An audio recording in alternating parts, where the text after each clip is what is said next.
Alright, good evening guys, welcome to video 2 on our special relativity topics. Today we're going to be looking at the unit objective we've got written here. Recall that motion can only be measured relative to an observer.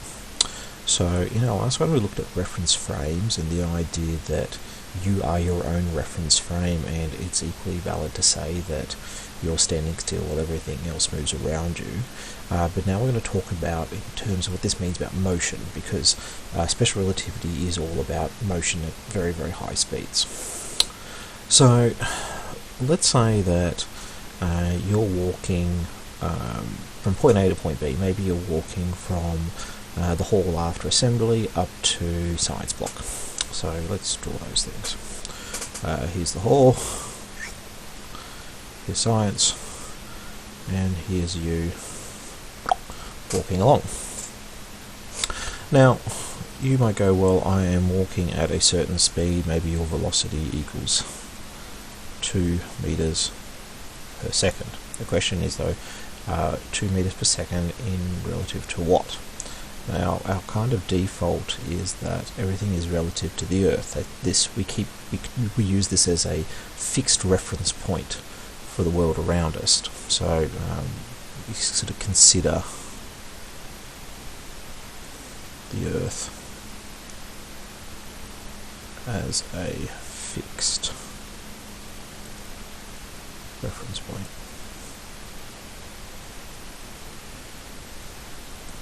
And to us, I mean, it is, and that works quite well in our day-to-day lives. It works well if you're playing sport, if we treat the ground as being fixed and itself not moving, and that everything else is moving just relative to the Earth.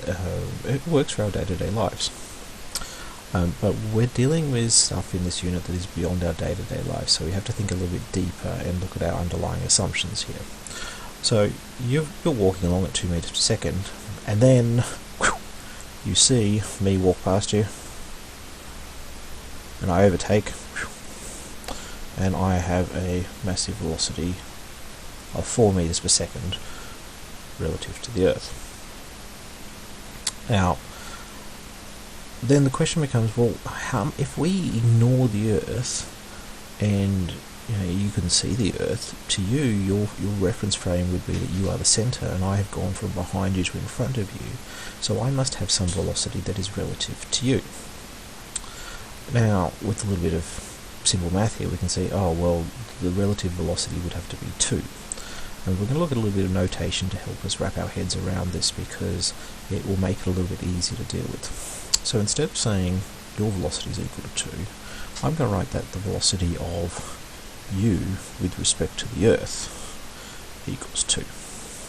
Okay, positive 2 in this case, because we're just going to say that this way is positive. And the velocity of me with respect to the Earth is now equal to 4 meters per second.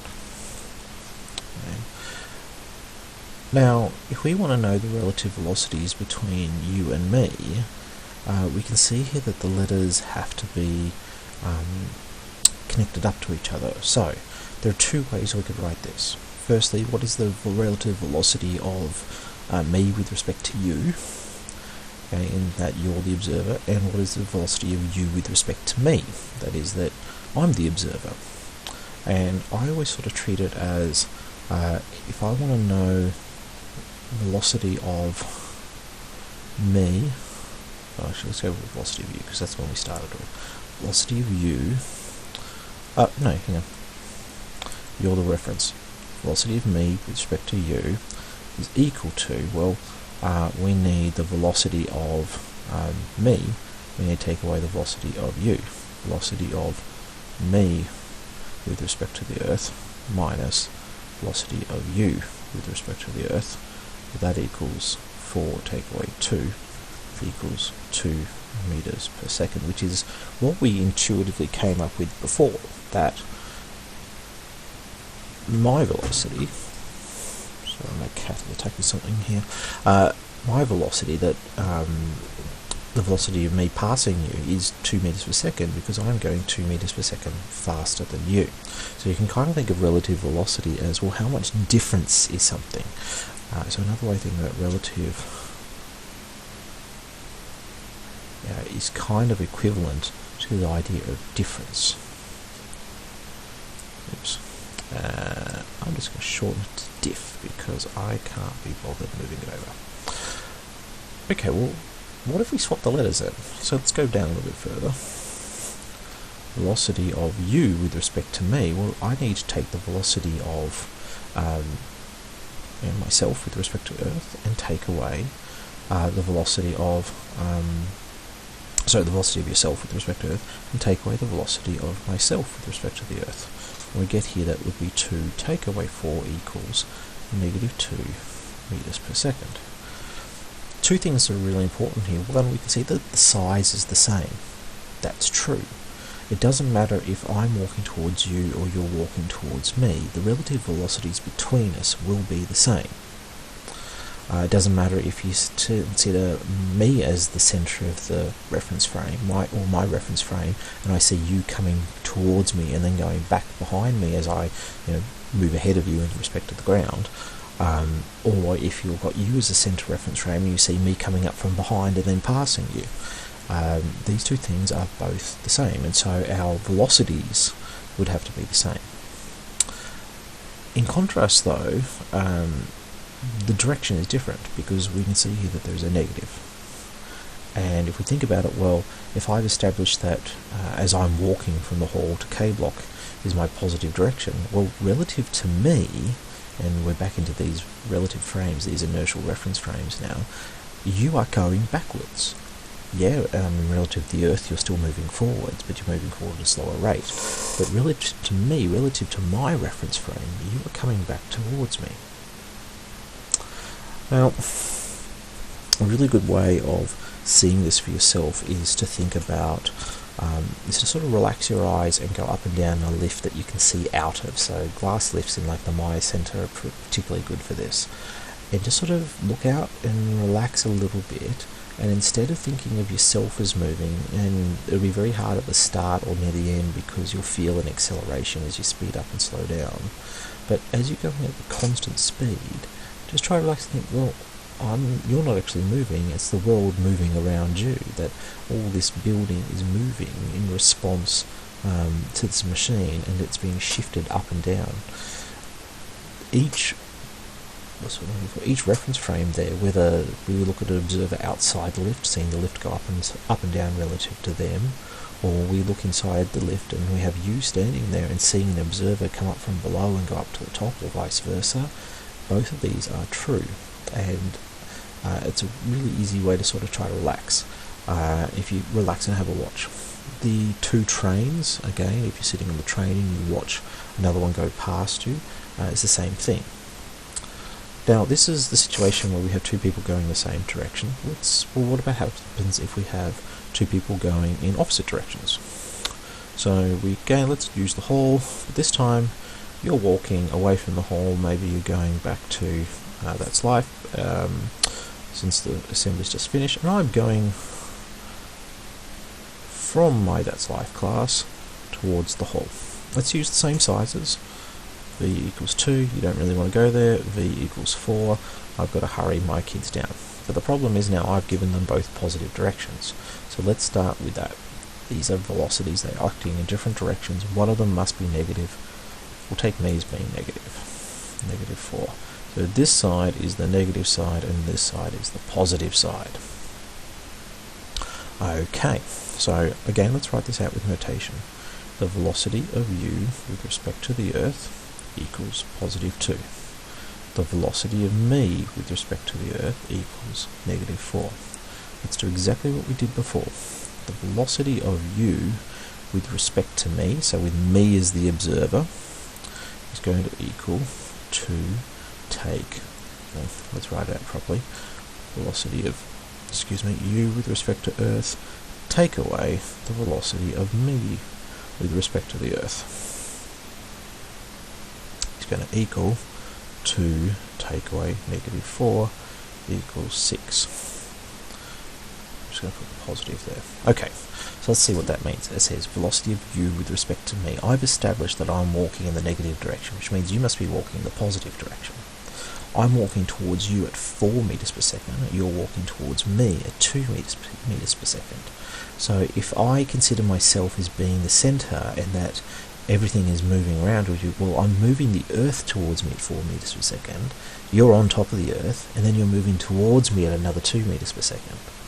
A fantastic way to sort of experience this for yourself is, the only one I know of is at the airport, where the travelators, the flat escalators along the ground, walk along there while someone walks along the escalator, the travelator towards you along the footpath. You'll be walking towards them at quite a fair amount of speed. Let's flip the terms around. What's the velocity of me with respect to you? What's the velocity of Mr. Warren with respect to you? Well, velocity of me with respect to the Earth, take away velocity of you with respect to the Earth, equals -4, take away 2, equals -6 meters per second. Okay, so velocity of me with respect to you. So you're the center of the universe here. You are not moving. The Earth is moving under you at 2 meters per second, and I am moving along the Earth at 4 meters per second, so I'm approaching you at 6 meters per second, and I'm indeed walking towards that negative side, so the sign makes sense there. And this is an easy way to check if you've set up the math right or wrong, because if you say, oh, well, that'll be my negative, that'll be my positive, I know that it's going to be a negative answer because he's walking that way. Well, if you end up with a positive, that would tell you, ooh, I've got these things around the wrong way. And again, we see that the magnitude is the same, but the direction is different. So, relative motion is fairly important because this and the idea of reference frames means that both perceptions are true. And what we're going to see happening is, as we deal with things moving at very, very high speeds, and here's the weird thing, because it's equally valid for me to say that I am not moving but you are moving, then all the things that I'm going to say about time dilation and length contraction when we get into it will be valid for both parties in terms of both observers. And we'll see what that means when we talk about those terms when we get back from holidays. So, at this point, we just need to be able to understand that whenever you measure motion, and we've measured it earlier this year, but all we've talked about in terms of just, the velocity is equal to this, the acceleration is equal to this, really what we're saying there, the velocity is equal to this relative to the Earth, or the velocity is equal to this relative to the track that it's sitting on, which is just sitting on the Earth. These motions must be measured relative to some observer. Your observer might be the Earth, our fixed reference point, or our sort of larger reference frame, or it might be relative to a different observer, in which case then we need to look at, well, what's the perspective from this observer's reference frame, and look, this number, so velocity of me with respect to you, this number is correct, but so is this number, because this is in terms of the reference of the Earth, this is in terms of reference of you, this is in terms of reference of me. They're all correct, because if we think back to our postulates of special relativity, all those inertial reference frames are equally valid. There's no one reference frame that is more true than any other reference frame. Right? The only weird thing here would be light, because the light that is bouncing off me to come back to your eyes so you can see me is moving at the speed of light.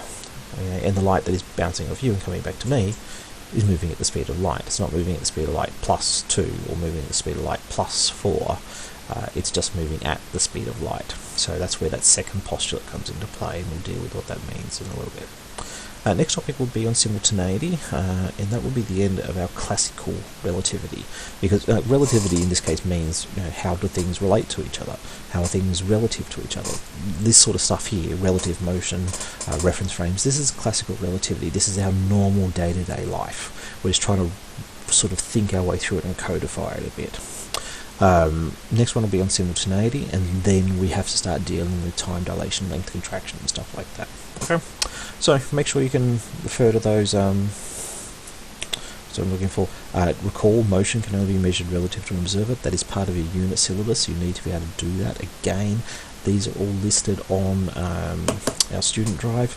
They're all on the syllabus for you to look at, and I do believe it might even be the textbook, slightly paraphrased though. Thanks for listening, guys. Have a great night.